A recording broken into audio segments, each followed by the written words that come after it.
Hello everyone, welcome back to my channel. Guys, आज के video में हम पढ़ेंगे कैनेडी सिल्क थ्योरी के बारे में। तो गाइज प्लीज़ मेरा वीडियो पूरा देखिए, तभी आपको अच्छे से समझ में आएगा, एक एक पॉइंट आपको अच्छे से समझ में आएंगे। एंड वीडियो अच्छा लगे तो प्लीज़ इसे लाइक कीजिए और अपने फ्रेंड्स के साथ शेयर ज़रूर कीजिए। तो गाइज सबसे पहले हम एक बार इसका ओवरव्यू देख लेते हैं कि कैनेडी कौन थे एंड इन्होंने किस बेसिस पे अपनी कैनेडी सिल्क थ्योरी दी। तो गाइज आरजे कैनेडी एक एग्जीक्यूटिव इंजीनियर थे पंजाब के इरिगेशन डिपार्टमेंट के अंदर। उन्होंने अपर बारी में जितने भी रिवर्स थे उस टाइम पे, जो आज के टाइम में पाकिस्तान में हैं, जिसके अंदर झेलम, चेनाब, रावी, सतलज और ब्यास, ये सारे कैनाल्स आते हैं, इन सब के ऊपर उन्होंने एक स्टडी की। और स्टडी करने के बाद उन्होंने ये देखा कि इस टाइप के कैनाल्स के अंदर ये इनकी डिज़ाइनिंग इस तरीके से थी कि वहाँ पे सिल्टिंग की एंड स्काउरिंग की प्रॉब्लम बिल्कुल भी नहीं थी गाइस। ठीक है, सिल्टिंग मतलब सॉइल का डिपोजिशन होना एंड स्कोरिंग मीन्स सॉइल का इरोजन होना या फिर सॉइल इरोड होना गाइस। ठीक है, तो इस बेसिस पे उन्होंने ये देखा कि इस तरीके से ये जो कैनाल्स डिज़ाइन किए गए हैं जिसके अंदर ये सारी प्रॉब्लम्स क्रिएट नहीं हो रही हैं, तो इसके बेसिस पे उन्होंने अपनी सिल्ट थ्योरी निकाली, जो कि 1895 में उन्होंने निकाली। उसमें उन्होंने कुछ पॉइंट्स डिस्क्राइब किए जो कि ये बताते थे कि जो जितने भी चैनल्स हैं जो कि इंडिया के अंदर डिज़ाइन किए जाएंगे, क्या उनके अंदर भी हम ये सेम चीज़ लगा के उन चैनल्स को डिज़ाइन कर सकते हैं और ये जो प्रॉब्लम है सिल्टिंग की, स्काउरिंग की, उसको प्रिवेंट कर सकते हैं या फिर नहीं। तो कैनेडी ने क्या बताया अपने सिल्ट थ्योरी के अंदर।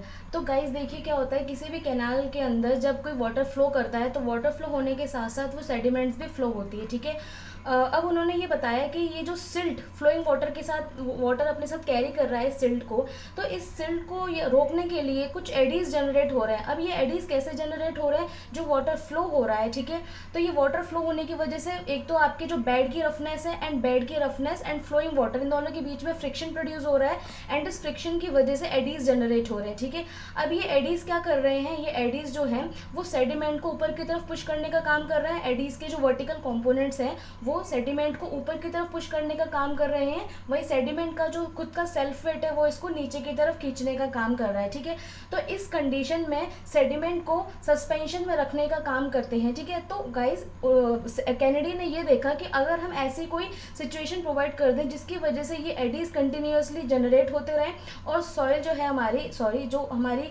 सेडिमेंट है वो सस्पेंशन में रहे, तो जो स्काउरिंग की एंड सिल्टिंग की जितनी भी प्रॉब्लम क्रिएट हो रही है उस सबको हम क्या कर सकते हैं, प्रिवेंट कर सकते हैं गाइस। ठीक है, ये उन्होंने अपनी सिल्ट थ्योरी के अंदर बताया।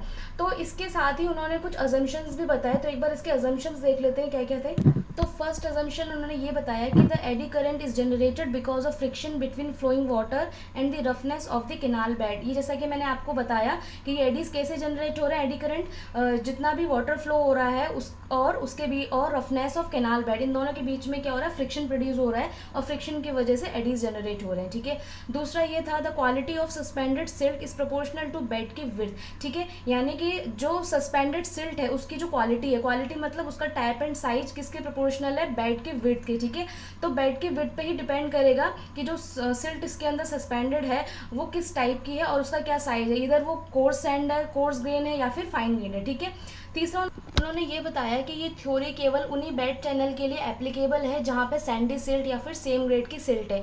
तो ये तीनों एजम्पशंस उन्होंने दी।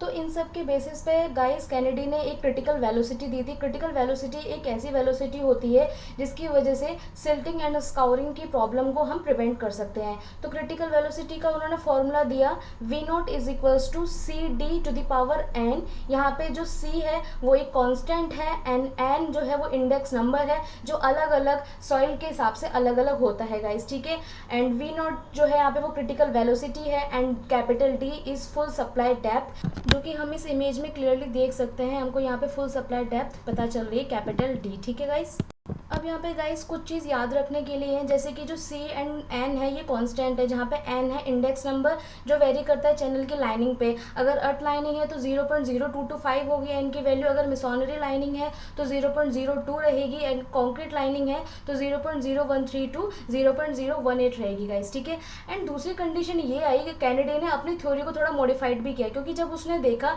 कि इंडिया के अंदर जो एल्यूवियल सॉइल वाले एरियाज हैं, ठीक है गाइस, वहाँ पे उन्होंने जब ये वाला थ्योरी लगाया तो वहाँ पे वो एप्लीकेबल नहीं हो, वो वर्क नहीं करा, तो उन्होंने कुछ अपने जो क्रिटिकल वेलोसिटी दी थी उसके अंदर कुछ चेंजेस किए। तो चेंजेस क्या किए उन्होंने अपनी इक्वेशन के अंदर, तो यहाँ पे हम देख सकते हैं उन्होंने चेंजेस क्या किए कि V0 is equals to 0.55 md to the power 0.64। यहाँ पे उन्होंने एक m फैक्टर दिया गाइस, ठीक है। ये जो m फैक्टर था ये हमें क्या बता रहा था गाइस, एम जो हमें बताता है वो बताता है CVR बताता है। CVR होता है गाइस क्रिटिकल वेलोसिटी रेशियो होता है, ठीक है।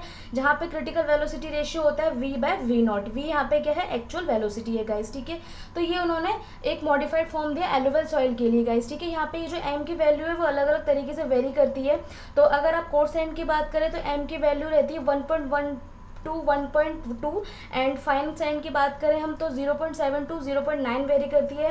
एंड अगर हम सिंध रीजन के सॉइल की बात करें, सेंड की बात करें तो 0.85 के बीच में इसकी वैल्यू वेरी करती है गाइस, ठीक है। तो ये सारी चीज़ें इन्होंने अपनी थ्योरी के अंदर बताई थी। एंड ये था गाइज़ मेरा आज का वीडियो। आई होप आपको अच्छे समझ में आया होगा। मैंने बहुत ही सिंपल वे में इसको समझाया है।